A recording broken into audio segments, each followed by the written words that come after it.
I was definitely that kid who walked outside and looked at frogs in my backyard and was just wondering what was going on. And as I grew older, it turned into being interested and somewhat upset in climate change.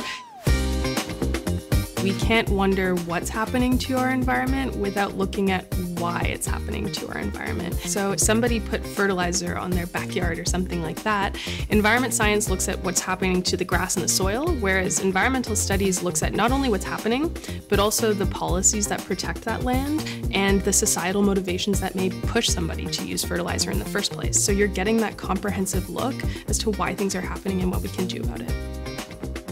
I love the opportunity to take field courses in my program. In second year, we get to take a field course that's relatively close to Ottawa, and then from there in your fourth year, you get to do something a little bit bigger. I took a glaciology course this past year, and in that course, we went to the Yukon and spent 6 days on an ice field. And that opportunity completely changed the course of my career plans, and I think that I found a new lifetime passion. Field courses are quite small. When I went on my fourth year field course, I was with only 12 students total, plus 2 professors. So not only do you really get to know your peers, you're also getting to make connections with your professors as well. And it doesn't necessarily feel like your teacher by the end of the trip, it feels like your mentor. And some of my closest friends have come from field courses. We're also required to take a couple of courses in geography, which is extremely related, but not quite the same. In those courses, we actually get to go on labs and do interactive work, and we use programs like ArcGIS as well as fieldwork and other experiential learning to help prepare us for skills that are in demand in the job market. And so as a co-op student, when I'm applying to jobs, in the job description, I'm immediately seeing skills that I've learned in my labs. There is that connection from the course to the workforce. My first co-op term was actually at Environment Canada with the team who worked on the plastics ban.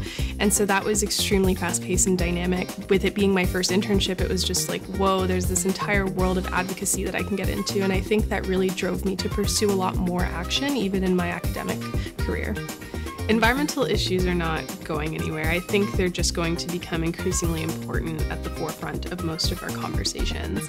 And I think that as the world becomes more innovative and more change-driven, the more environmental studies students we have, the better prepared and forward-looking we'll be to address the future changes that are definitely coming. I would love to go back to little me in grade 1 reading encyclopedias from the book fair and say, keep looking at those frogs in your backyard because it'll turn into a lifelong passion.